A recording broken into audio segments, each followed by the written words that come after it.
Hi all, thank you for having me here today. My name is Michael Downey and I coordinate drought monitoring efforts for the state of Montana.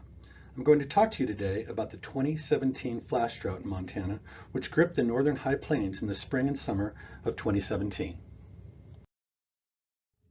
In order to understand why we were all caught so flat-footed in the spring of 2017 requires an understanding of the antecedent conditions in the fall of 2016.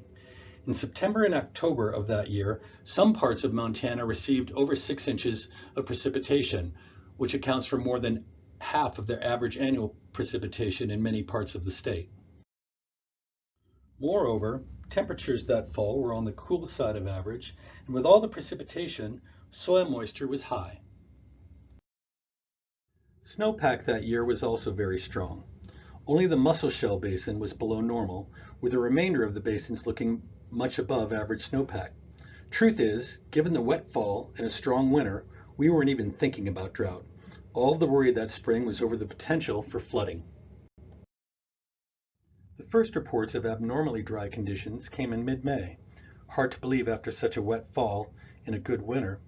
By the end of May, the drought monitor showed only the first signs of drought in the northeastern corner of Montana. Within 4 weeks, a small patch of D0 or abnormally dry conditions had morphed into D3 in extreme drought conditions with more drought radiating west. By the end of July, D4 exceptional drought had taken hold in the northeastern corner, and 80% of the rest of the state was experiencing some level of drought from D0 to D4. Glasgow, Montana, in the northeast, represented the epicenter of drought that summer. This graph shows the 2017 water year precip versus average. The x-axis shows months and the y-axis shows inches of precip. The blue line is average, the red dashed line is 2017. Apart from the anomalously wet fall, precipitation through the winter and spring was mostly average until mid-April or so, when the spigot promptly shut off. This graph shows mean max temperatures in Glasgow in May. The blue represents mean max temperatures for 30 years from 1986 to 2016. The red is May of 2017. As the rains ended, temperatures went up. The first 2 weeks saw 10 days with max temperatures as high as 25 degrees above average. Above normal temperatures persisted for most of the month. High temperatures persisted in June, with temperatures exceeding 20 degrees above normal on multiple days. June is typically northeast Montana's wettest month of the year. In June of 2017, Glasgow recorded less than 1/4 of an inch of precip. Conditions were similar in other parts of the state. In West Glacier in Montana's far west, a wet fall and winter made for a strong snowpack. Despite a normal June, precip in July and August went to near zero.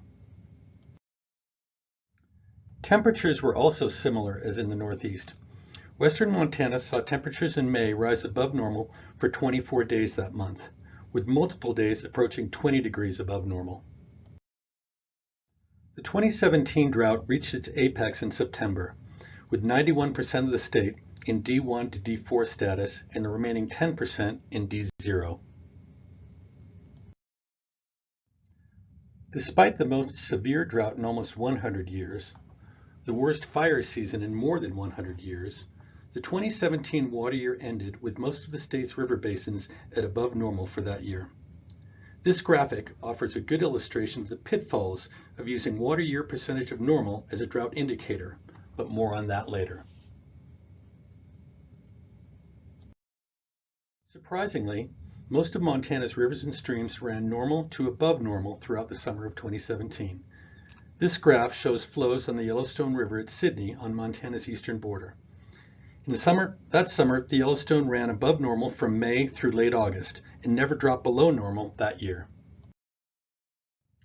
In response to the 2017 flash drought, Montana has retooled its drought monitoring process. Prior to that summer, Montana only consulted with the U.S. Drought Monitor on a monthly basis, which quickly proved inadequate. We have now formed a diverse, multidisciplinary group that includes consultation with adjacent states. We perform a weekly analysis of conditions across the state. We consult weekly with the U.S. Drought Monitor. We've developed a regional drought indicators dashboard so that all our partners can look at the same indices. And we've developed the Montana Drought Impacts Reporter to help monitor drought conditions on the ground.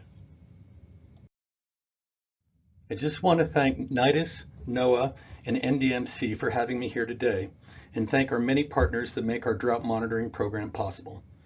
Please don't hesitate to reach out if you have any questions or comments. Thanks.